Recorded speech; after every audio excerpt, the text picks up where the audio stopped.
Assalamualaikum warahmatullahi wabarakatuh. Alhamdulillah. Alhamdulillahilladzi anzala ala abdihil kitaba wa lam yaj'al lahu iwaja qayyiman liyunzira ba'syan syadidan min ladunhu wa yubashshiral mu'minina ya'malunas sholihati anna lahum ajran hasanah makisina fihi abada wa yunzirul ladzina qalu ittakhadallahu walada. Sadaqallahul azim. Sahabat-sahabatku, pemirsa YouTube yang berbahagia dimanapun Anda berada, semoga kita selalu diberikan kesehatan oleh Allah Subhanahu wa Ta'ala di saat-saat wabah corona menjadi pandemi yang menyebabkan kita baik sadar ataupun tak sadar selalu dihinggapi rasa cemas, gelisah, hingga rasa takut pun menghantui pada diri kita semua. Mudah-mudahan Allah selalu memberikan keselamatan kepada kita dari wabah yang menakutkan. Sahabat-sahabatku, pemirsa YouTube yang berbahagia, pada perjumpaan kita kali ini, saya ingin mengajak untuk mengkaji Al-Quran, yaitu surat Al-Kahfi. Mengapa saya mengajak mengkaji surat Al-Kahfi ini? Karena surat Al-Kahfi ini adalah sepertinya sangat sesuai pada saat yang kita alami, yaitu wabah corona yang menimpa menjadi pandemi. Surat ini kalau kita kaji adalah yang sudah saya baca tadi. Asbabun nuzulnya adalah Allah turunkan karena ada 3 pertanyaan orang Yahudi yang dikirimkan oleh kaum musyrikin, yang ditujukan pertanyaan itu kepada Nabi Muhammad SAW. 3 pertanyaan. Pertama adalah tentang roh. Bagaimana tentang roh bagi manusia. Kemudian pertanyaan tentang cerita-cerita tentang Ashabul Kahfi, tentang seorang pemuda Zulkarnain, dan yang selanjutnya adalah tentang ilmu pengetahuan. Sahabat-sahabatku, pemirsa YouTube yang berbahagia, bila kita ketahui ketiga pertanyaan itu adalah ada di dalam kitab-kitab sebelumnya, namun Rasulullah adalah seorang nabi yang umum. Ini menjadi ujian bagi nabi. Apakah nabi itu tahu atau tidak? Karena apabila dia tidak pernah mendengar cerita itu, apalagi tidak pernah membaca, dan bahkan memang nabi adalah buta huruf, tidak bisa membaca, mana mungkin Muhammad tahu atau tidak tentang cerita itu. Sehingga turunlah surat Al-Kahfi ini untuk menjawab tantangan dari beberapa pertanyaan orang Yahudi yang ditujukan lewat kaum musyrikin yang berada di Mekah. Karena memang surat Al-Kahfi ini turun adanya di Mekah. Sahabat-sahabatku, pemirsa YouTube yang berbahagia, ayat ini tadi yang sudah saya baca diawali dengan kata-kata Alhamdulillah. Kata-kata ini adalah merupakan kalimat thayyibah atau nama-nama Allah yang sempurna, yaitu yang kita ketahui adalah berupa Alhamdulillah dan tasbih, adalah merupakan kata-kata ungkapan bagi manusia yang merasa takjub akan suatu kejadian di luar batas alam pikiran manusia itu sendiri. Oleh karena itu, surat Al-Kahfi ini ada hubungannya kaitan erat dengan surat Al-Isra, yaitu tentang ibadah. Zikir adalah merupakan ibadah, sedangkan zikir itu adalah merupakan ungkapan kata-kata puji-pujian yang berada di dalam sholat, di mana manusia itu adalah, kalau dia beribadah kepada Allah, dia selalu mengucapkan kata-kata Alhamdulillah, terutama ada di dalam surat Al-Fatihah. Kesamaannya dalam surat Al-Isra adalah waqalu takhadallahu wa qala alhamdulillah wa qala takhadallahu walada. Peringatkan juga bagi orang-orang yang mengatakan bahwa Allah itu memiliki anak.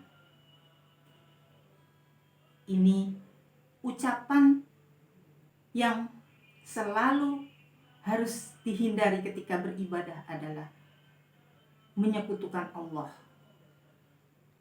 baik itu secara sembunyi ataupun nampak. Karena memang karunia Allah itu banyak sekali, baik itu nampak maupun yang tidak nampak. Maka kata-kata Alhamdulillah itu adalah suatu ungkapan ibadah, baik itu ucapan maupun perbuatan. Setiap orang menerima karunia dari Allah, mesti dia akan mengucapkan kalimat thayyibah. Salah satunya sebagai rasa syukur adalah kata-kata Alhamdulillah. Selanjutnya ayat ini, allazi anzala ala abdihil kitab. Manusia itu membutuhkan petunjuk. Oleh karena itu Allah menurunkan kitab kepada hambanya Nabi Muhammad SAW. Mengapa? Tujuannya adalah liyunzira ba'syan syadidan. Sebelumnya walam yaj'al lahu iwaja qayyima. Kata-kata yang disampaikan oleh Nabi Muhammad adalah bukan sebuah karangan, atau kata-kata bukan yang mengandung menyimpang dari kesesatan, melainkan suatu kebenaran dari Allah yang mana harus disampaikan kepada manusia untuk memberi peringatan bagi orang-orang yang menyekutukannya, adalah azab yang pedih, yaitu kalau kita simpulkan adalah azab yang pedih itu adalah adanya di dalam sebuah tempat, yaitu tempat neraka. Sedangkan yang selanjutnya adalah wa yubasyirul mu'minin, untuk memberikan kabar gembira bagi orang-orang mukmin. Alladzina ya'maluna sholihat, tentu orang-orang mukmin yang dibarengi dengan amal yang soleh, sebagaimana yang digambarkan oleh Allah, yaitu annalahum ajron hasanah, pahalanya adalah kebaikan. Yang dimaksud kebaikan di sini adalah firman Allah yang lain menjelaskan, innalladzina qalu rabbunallah summastaqamu tatanazzalu alaihimul malaikati alla takhafu wa la tahzanu wa absiru bil jannati allati kuntum tu'adun. Nahnu awliya'ukum fil hayati dunya walakum fiha ma tastahi anfusukum walakum fiha ma tada'un nuzulam min ghafurir rahim. Balasan bagi orang-orang mukmin yang imannya lurus, tidak ada terkandung di dalamnya menyekutukan Allah, adalah pahalanya kebaikan. Yang dimaksud kebaikan di sini adalah surga, yaitu orang-orang yang mengatakan dirinya iman dan imannya itu istiqomah sampai meninggal dunia atau kematian. Sebagaimana yang difirmankan Allah, ya ayyuhalladzina amanu taqullaha haqqa tuqatih wa la tamutunna illa wa antum muslimun. Hai orang-orang yang beriman, janganlah kamu mati kecuali dalam keadaan berserah diri. Makisina fihi abada. Surga maupun neraka itu kekal di dalamnya apabila kita sudah memberikan atau menerima pemberian Allah, yaitu imbalan, apa itu surga atau itu neraka, karena memang kekal adanya di dalamnya. Pemirsa yang berbahagia, perlu kita ketahui bahwa iman yang benar itu seperti apa yang digambarkan di dalam surat Fussilat adalah orang yang mengatakan dirinya Allah Tuhan kami, tetap keyakinannya ia jaga sampai akhir hayatnya, dibarengi dengan beramal soleh, maka Allah memberikan ganjaran surga, boleh memilih dimanapun yang dia kehendaki, baik itu surga dunia atau surga neraka, sebagaimana yang Allah firmankan dalam surat Al-Hijr, innal muttaqina fi jannati wa uyun. Sesungguhnya surga bagi orang-orang yang bertakwa adalah mereka berada di taman-taman yang mana didekatkan dengan air yang mengalir, di mana surga adalah tempat kebahagiaan yang kekal di dalamnya. Sedangkan surga dunia atau surga akhirat, di situ digambarkan orang yang hidup di dalam surga adalah mendapatkan penuh kenyamanan, apapun yang dia inginkan boleh memilihnya, bahkan didekatkan sebagai kehidupannya adalah sumber air. Sedangkan di surga adalah sumber air bermacam-macam digambarkan, minuman susu, minuman air yang bening jernih, minuman air yang dicampur jahe dan lain sebagainya, adalah minuman yang tidak pernah haus apabila diminum untuk selama-lamanya. Bahkan mungkin makanan yang tidak pernah akan lapar bila ia makan untuk selama-lamanya. Begitulah ganjarannya bagi orang-orang yang beriman, yang beramal soleh dan tetap menjaga keimanannya sampai kematian yang menjumpai pada seseorang itu. Sahabat-sahabatku, pemirsa YouTube yang berbahagia, mengapa surat Al-Kahfi ini diturunkan untuk kita, agar kita tetap beriman kepada Allah dengan iman yang sebenar-benarnya, dan juga tetap beramal soleh, tidak putus asa, karena hidup ini bukan diraih dengan enak-enakan seperti banyak kejadian sekarang. Orang yang kerja sambil tidur tapi uangnya dapat banyak, ini menyalahi aturan dari sunnah Allah. Karena kata Allah dalam suratnya yang lain, wa hadainahun najdain falaqtahamal aqabah wa ma adraka mal aqabah. Kami beri dua jalan manusia, jalan menuju ke surga atau ke neraka. Tetapi kebanyakan manusia itu tidak menempuh jalan ke surga yang penuh dengan kerikil dan naik, penuh rintangan. Oleh karena itu, hidup di dunia ini tidak ada yang enak-enak.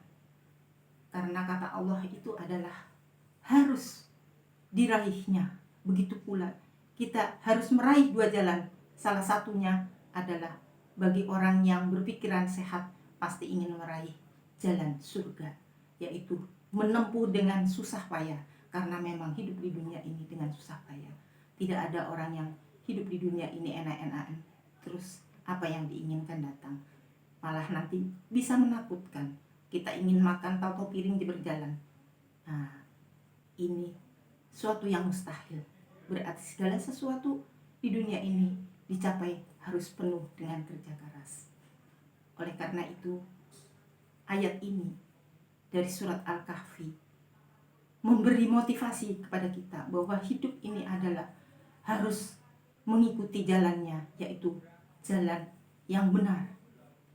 Dan jalan benar itu harus kita raih sehingga kita mendapatkan kebahagiaan dua surga, yaitu surga dunia dan surga akhirat.